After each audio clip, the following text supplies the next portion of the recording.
السلام عليكم ورحمة الله وبركاته من طنجة. أحدثكم لبعض الوقت.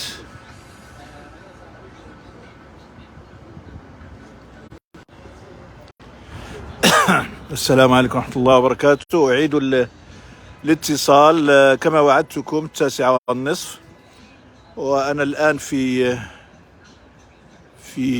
مكان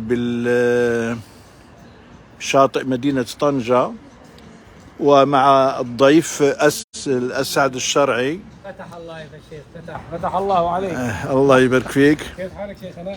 الله يبارك فيك، حياك الله. أكلة بنانة أكلتها بس بدون بريك، بالصحة والعافية يا رب، بالصحة والعافية يا رب. عموما يا أخي نسأل الله أن يأجركم على صبركم على هؤلاء السفهاء. والله الحجازي هنا يبث من حسابه على الفيسبوك. أيوة. نقول والله أنكم مأجورين يا أخي، إن شاء الله إن شاء الله. أنتم مبتليين بجار السوء، لا يوصف من بشاعته. بجار السوء، لا يوصف. جار السوء. ما دخلكم أنتم مش مشاركين؟ والله ماذا أقول؟ قول على سبب بسجلك وعندك. أنا أقول بأن ما حصل في ملاعب الجزائر، حيث تحرش بنا أوباش الجماهير الجزائرية. أنا أجزم أن الجزائريين الأحرار يرفضون هذه التصرفات الطائشة الرعناء، والتبونيون هم الذين تزعموا هذه الفتنة منذ أن قامت، والتبونيون وراءها. ومن ثم حكاية خوا هذه مع الجزائريين الشرفاء وليست مع التبونيين، وللأسف التبونيون هم الذين يحكمون البلاد بالحديد والنار.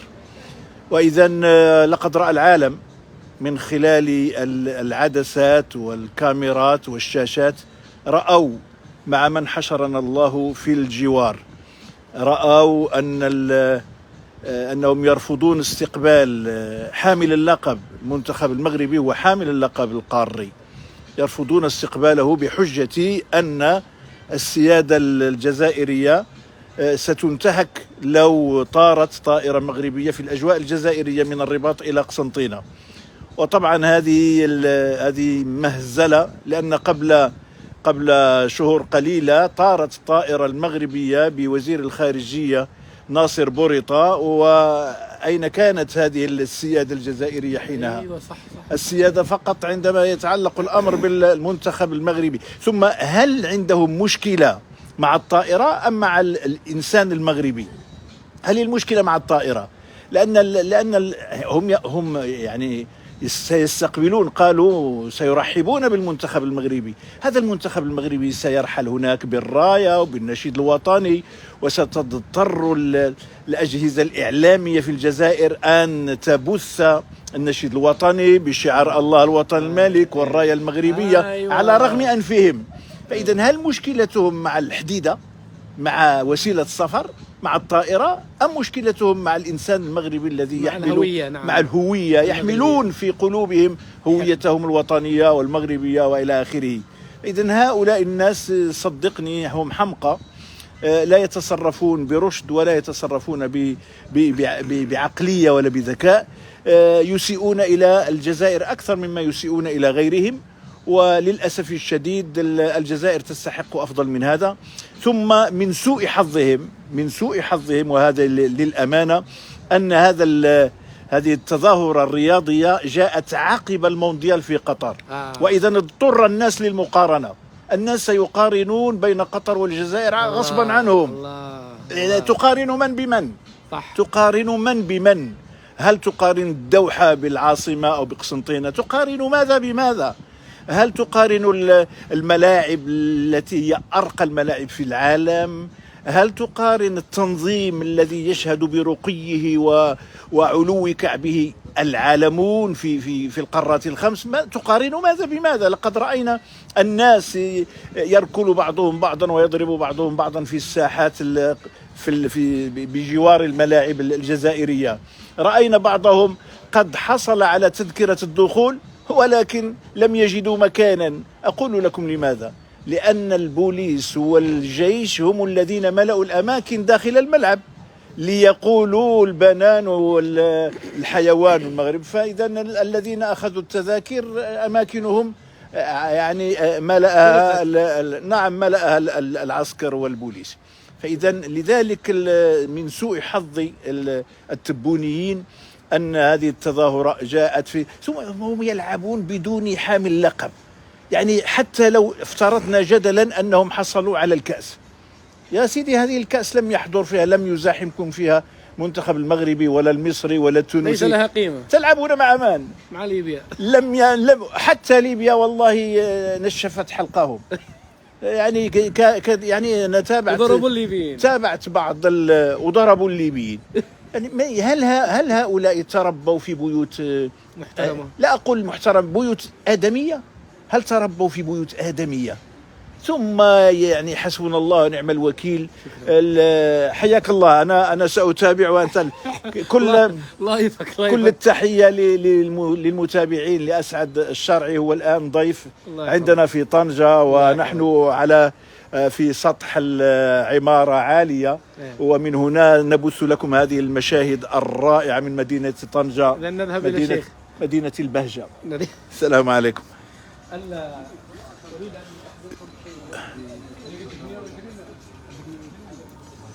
السلام عليكم. إذن أستأنف الحوار على حسابي الآن وعلى صفحتي فقط. قلت مدينة طنجة مدينة البهجة.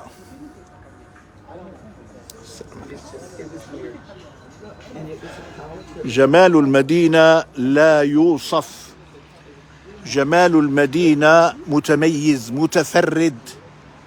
أيها التبونيون انظروا إلى مدينة طنجة. أيها التبونيون، أيها التبونيون، هذه مدينة طنجة، وهذا كورنيش مدينة طنجة. برد قارس نسبيا، لذلك الناس دخلوا إلى بيوتهم.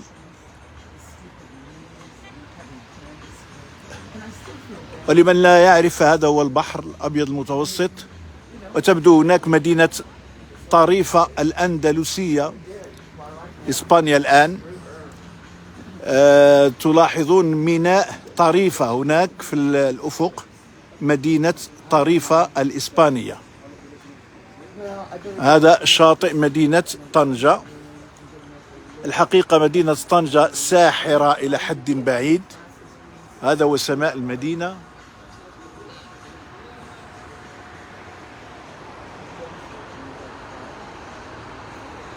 بالمناسبة والله أقول لكم صادقا، 43 سنة الآن تقريبا في مدينة طنجة، وأول مرة أصعد إلى هذه العمارة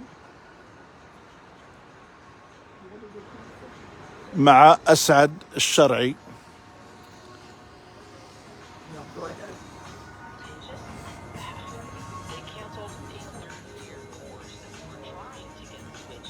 مدفأة أن البرد فعلا، البرد قارس.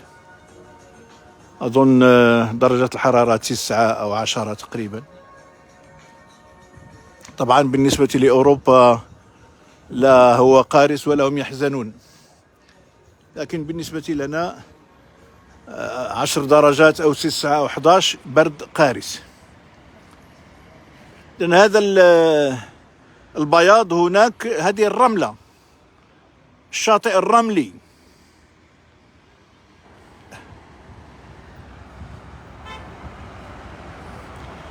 هذه المصابح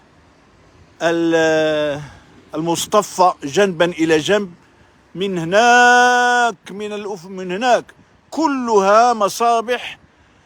تحتها يوجد الباركين، مأرب السيارات إلى غاية هناك، كله مأرب للسيارات هذا.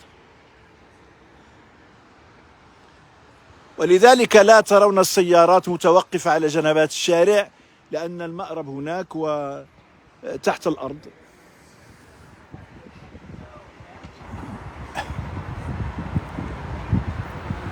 مدينة طنجة لا يمكن ألا تأسر زائرها. الشوارع تقريبا فارغة، لأن كما قلت لكم البرد. فأعود إلى الموضوع، وقلت وأكرر من بلادة التبونيين أنهم يعني جعلوا المشكلة مع الطائرة، مع وسيلة النقل، وليست مع المنتخب، مع الإنسان المغربي الذي له الهوية، له الانتماء. أنا والله أنا أسأل، يعني أقول أتساءل ماذا كانوا سيفعلون لو أن، لا قدر الله، لو أن المنتخب المغربي ذهب هناك. وطبعا نحن في المتقدمون جدا في الرياضة، والمنتخب كان متوقعا أن يتجاوز المراحل بعد المراحل، وكان الإعلام الجزائري على رغم أنفه سيبث النشيد الوطني. ماذا كانوا سيفعلون؟ يا ويلهم، والراية المغربية ترفرف غصبا عنهم. ماذا كانوا سيفعلون؟ والتلفزيون الجزائري كان سينقل ذلك غصبا عنه. ماذا كانوا سيفعلون؟ يا سلام. لذلك أظن والله أعلم أنهم جعلوا هذه العراقيل بعد أن علموا أن المغرب لن يتنازل عن حقه في استعمال طائرته كوسيلة نقل. كانوا يعلمون هذا، ويعني ركبوا هذه الموجة حتى لا ينتقل الفريق المغربي إلى الجزائر، ومن ثم يكونون قد تحاشوا خصما كان يمكن أن يزيحهم عن المسابقة في أي مرحلة. على كل حال نحن بالنسبة لنا كرة التظاهرة الرياضية فيها خاسر وفيها رابح، ما عندنا مشكلة. نخسر نربح ما عندنا مشكلة، ولا سيما نحن الآن نعتبر كرويا في المرتبة الرابعة عالميا، المونديال، المربع الذهبي، يا سلام. ولذلك يحسب لنا ألف حساب، والحمد لله رب العالمين. للأسف كما قلت هؤلاء التبونيون يمرغون كرامة الجزائر والشعب الجزائري بهذه السلوكات والتصرفات الطائشة التي لا قيمة لها.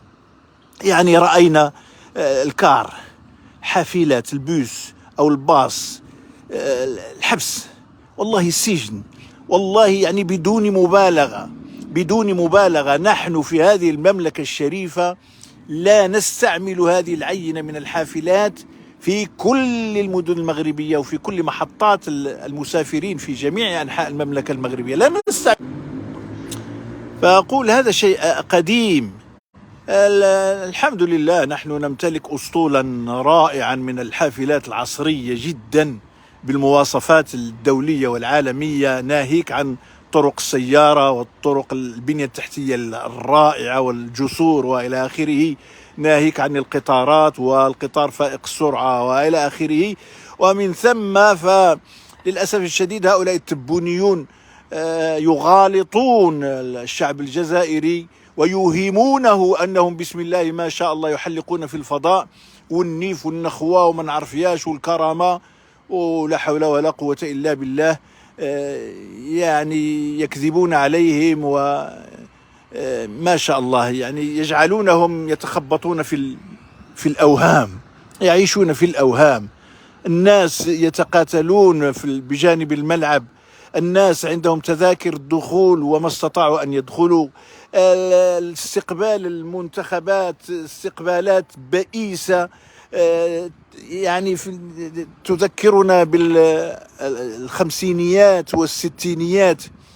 يعني حسبنا، يعني ميلفوي هذيك الحلوى ديال ميلفوي تباع عندنا بدرهم ونصف ولا درهمين يبيعها الأطفال في الشوارع. ما هذا يا هذا.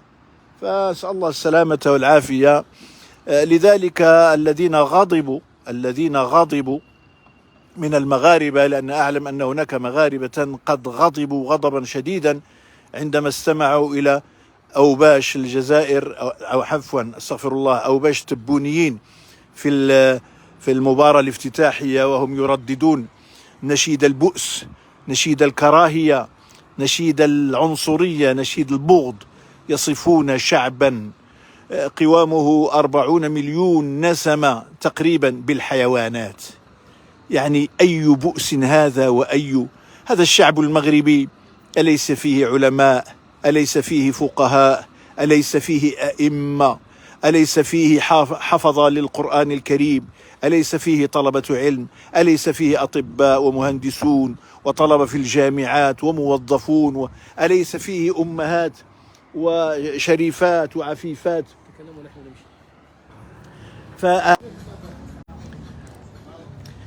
يعني تأتي إلى شعب قوامه 40 مليون نسمة ثم تقول حيوانات بنان. لماذا لم تقولوا يا زين البلدان يا جنة على حد الشوق يا أرضك مضيافة ناطق بحروف مطرب يا زين البلدان يا جنة على حد الشوق وهذا المختار ضيافة وكرمها ناطق بحروف بلادي نخوة وظرافة ناسها نخوة وظرافة كرمهم شايع معروف اشحن المغرب واللافة واللسان يجي ويشوف لسان يجي ويشوف لسان يجي ويشوف هذا الأخ جاري الباب بجوار الباب جنبا الباب جنب الباب. صديق أستاذ الغالي والله انك محظوظ الله يكرمكم يا سيدي. انت ترى هذا وجه يومي أكرمكم أكرمكم الله يا سيدي. يلا بسم الله. زين الجراوند زيرو زيرو يا الله اللهم نزلنا بسلام يا لكان قبرا لكان قبرا يمشي بين قبرا واقفا. الأخ أسعد عنده فوبيا من ما حدا يشوفك انقطع الباب لا ما انقطع والله ما انقطع صدقني والله لا ما انقطع. خدم شغال انا لو اموت والله بيفرح حتى بوني فرح واقع يوم عيد شغال الحمد لله. أنا سألتقط هذه